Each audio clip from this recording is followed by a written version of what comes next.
مسلمان سورج نکلنے سے پہلے اور شام میں اندھیرا گہرا ہونے کے بعد ہی اپنے گھروں سے نکلتے ہیں۔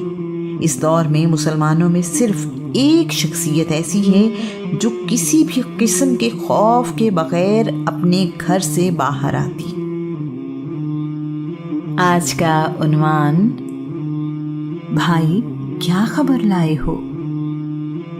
قبیلہ بنی غفار قریش کے تجارتی راستے میں آباد ہے۔ تجارتی گزرگاہ ہونے کی وجہ سے اس قبیلے کے لوگ موقع ملنے پر کارواں لوٹ لیتے ہیں، لیکن تمام لوگ ایسا نہیں کرتے۔ جندب بن جنادہ قافلوں کو لوٹنے میں شامل نہیں ہوتے۔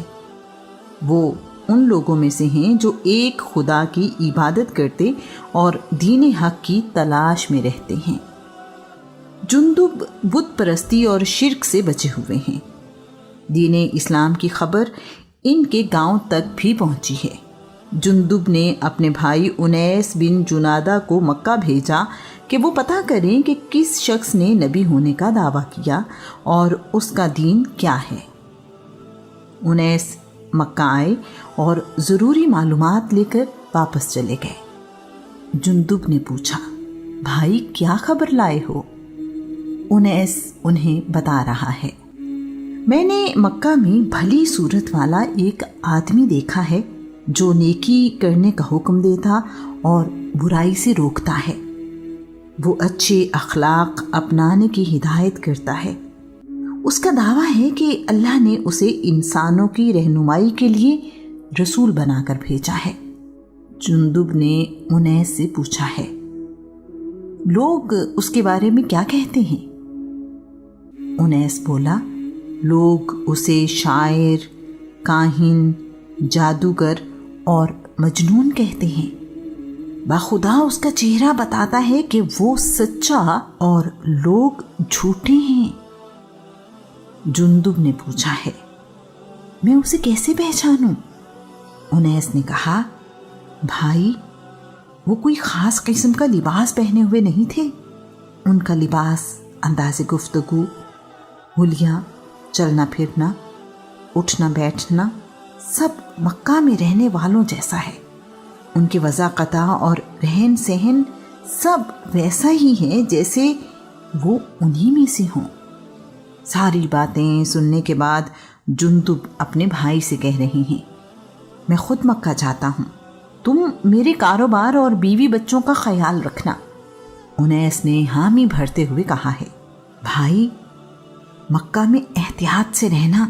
مکہ میں نئے دین کی مخالفت بہت زیادہ ہے۔ اس کی حمایت کرنا یا اس کے دین پر ایمان لانا یہ اپنی موت کو دعوت دینا ہے۔ قریش برداشت نہیں کرتے کہ اس کا دین پھیلے۔ باقی داستان جندب سے سنتے ہیں۔ میں اپنے لیے کھانے کا سامان اور عصا ہاتھ میں لے کر پیدل ہی مکہ چلا آیا۔ جس کی تلاش میں آیا تھا نہ تو اس کا نام جانتا اور نہ ہی اس کو شکل سے پہچانتا تھا۔ میں نے اپنے بھائی کی بات مانی اور احتیاط کرتا رہا۔ میں نے مکہ آنے کا مقصد کسی پر ظاہر نہیں کیا۔ میں سارا دن کعبہ میں ہی موجود رہا۔ رات ہوئی تو ایک شخص میرے پاس آیا اور کہنے لگا، تم مسافر ہو، آؤ میں تمہیں اپنے ساتھ لے چلوں، رات آرام سے گزر جائے گی۔ اچھے لوگ مسافروں کے کھانے اور رہنے کا انتظام کر دیا کرتے تھے۔ جس شہر میں کوئی دوست یا عزیز نہ ہو وہاں مسافروں کے لیے یہی واحد راستہ تھا۔ میں اس شخص کے ساتھ چلا گیا، رات اس کے گھر ٹھہرا اور اگلی صبح کعبہ میں آ گیا۔ سارا دن گزر گیا۔ نہ میں نے کسی سے نبی کے بارے میں پوچھا، نہ ہی مجھے کوئی ایسی خبر ملی کہ وہ کون ہیں اور کہاں رہتے ہیں۔ دوسری شام بھی وہی سخی مجھے اپنے گھر لے گیا، کھانا کھلایا اور رات گزارنے کا انتظام کیا۔ دونوں راتوں میں ہمارے درمیان کوئی بات نہ ہوئی۔ تیسری صبح میں پھر کعبہ میں تھا۔ اس شام اس بھلے آدمی نے گھر لے جاتے ہوئے مجھ سے پوچھا، مسافر تم یہاں کیسے آئے ہو؟ میں نے اس بھلے آدمی سے کہا، میرے ساتھ وعدہ کرو کہ تم میرا راز کسی پر ظاہر نہیں کرو گے۔ اس نے مجھے رازداری کا یقین دلایا تو میں نے مکہ آنے کا مقصد بتایا۔ میری بات سننے کے بعد اس بھلے آدمی نے کہا، میرا نام علی ابن ابی طالب ہے۔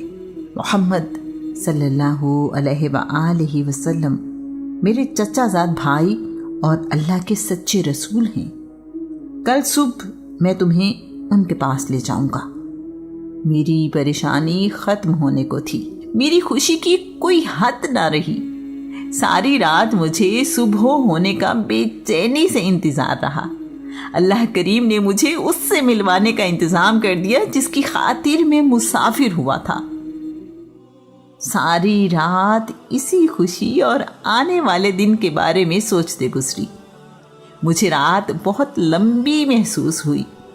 صبح ہونے کا نام ہی نہیں لے رہی تھی۔ صبح ہوئی تو علی میرے پاس آئے اور کہنے لگے، مکہ کے لوگ ایمان لانے والوں کے بہت خلاف ہیں، تم میرے پیچھے پیچھے آؤ، میں تمہیں رسول اللہ کے پاس لے کر چلتا ہوں۔ اگر میں نے کوئی خطرہ محسوس کیا تو رک کر ایسے جھکوں گا جیسے میں اپنے جوتے کے تسمے ٹھیک کر رہا ہوں۔ تم اس صورت میں ادھر ادھر ہو جانا۔ اگر کوئی خطرہ نہ ہوا تو اطمینان سے میرے پیچھے آتے رہنا۔ میں علی کے پیچھے پیچھے چلتا رہا۔ راستے میں کوئی مشکل پیش نہ آئی۔ ہم ایک گھر میں داخل ہوئے تو وہاں وہ شخصیت موجود تھی جس کی تلاش مجھے مکہ لائی تھی۔ میں نے انہیں سلام کرتے ہوئے کہا، السلام علیکم ورحمۃ اللہ۔ انہوں نے جواب دیا، وعلیکم السلام ورحمۃ اللہ وبرکاتہ۔ یہاں یہ بات قابل ذکر ہے کہ جندب پہلے شخص تھے جنہوں نے آ کر یوں سلام کیا۔ انہوں نے مجھے اسلام کے بارے میں بتایا۔ رسول اللہ کی باتیں میرے دل میں اتر گئیں اور میں ایمان لے آیا۔ سارا دن میں رسول اللہ کی خدمت میں بیٹھا ان کا چہرہ دیکھتا اور ان کی میٹھی آواز سنتا رہا۔ وہ گھر جس میں رسول اللہ سے میری ملاقات ہوئی وہ دار ارقم تھا۔ شام ہوئی تو وہاں موجود ایک بھلے انسان نے رسول اللہ سے کہا، اللہ کے رسول، آپ اپنے ساتھیوں سمیت آج رات کا کھانا میرے گھر پر کھائیے۔ رسول اللہ ساتھیوں سمیت جن میں بھی شامل تھا ان کے گھر تشریف لے گئے۔ وہ گھر ابو بکر بن ابو قحافہ کا تھا۔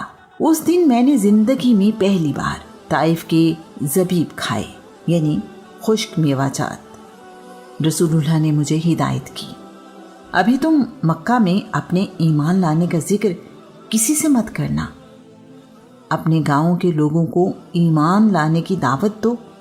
جب تمہیں ہماری فتح کی خبر ملے تو ہمارے پاس چلے آنا۔ میں نے جوش سے کہا، اللہ کے رسول، اس ذات کی قسم جس نے آپ کو حق کے ساتھ نبی بنا کر بھیجا ہے، میں مشرکوں کے سامنے جا کر اپنے ایمان لانے کا اعلان ضرور کروں گا۔ میں کعبہ میں آیا اور بلند آواز میں اعلان کرنے لگا، اللہ کے سوا کوئی عبادت کے لائق نہیں اور محمد اللہ کے رسول ہیں۔ میرا یہ کہنا تھا کہ ہر سمت سے لوگ مجھ پر ٹوٹ پڑے اور مجھے مارنے پیٹنے لگے۔ جس کے ہاتھ جو آیا اس نے مارنے میں کوئی کمی نہ کی۔ مجھے اندازہ ہی نہیں تھا کہ مکہ میں رسول اللہ پر ایمان لانے کا اعلان اتنا مشکل کام ہے۔ مجھے احساس ہوا کہ رسول اللہ مجھے ایسا کرنے سے کیوں منع کر رہے تھے۔ اتنے میں عباس بن عبد المطلب آئے، مجھے دیکھا اور قریش سے کہا، کم بختو، کیوں اپنے دشمن بنے ہو؟ تم جانتے نہیں یہ بنی غفار کا آدمی ہے؟ تمہارے تجارتی قافلے اس کے گاؤں سے ہو کر گزرتے ہیں۔ مکہ والوں کے لیے ان کی تجارت کے راستے بہت اہم ہیں۔ وہ تجارتی راستے میں آنے والے کسی قبیلے سے دشمنی نہیں رکھتے کیونکہ ان کی تو گزر بسر ہی تجارت پر ہے۔ یوں مجھے ان لوگوں سے نجات ملی۔ میں اپنے گاؤں واپس آ گیا۔ میرا بھائی اور میری والدہ بھی ایمان لے آئے۔ میں نے اپنے گاؤں کے لوگوں کو اسلام کی دعوت دی۔ آدھا گاؤں اسی وقت ایمان لے آیا۔ گاؤں کے باقی لوگ تب اسلام لائے جب رسول اللہ نے مدینہ منورہ ہجرت کی۔ بنی غفار ان قبیلوں میں سے ایک ہے جو بہت پہلے اسلام لے آئے۔ رسول اللہ نے کہا، جن لوگوں پر نیلا آسمان سایہ کیے اور جنہیں مٹی والی زمین نے اٹھایا ہوا ہے ان میں سب سے زیادہ سچا ابو ذر ہے۔ تاریخ جندب بن جنادہ کو ابو ذر غفاری کے نام سے جانتی ہے۔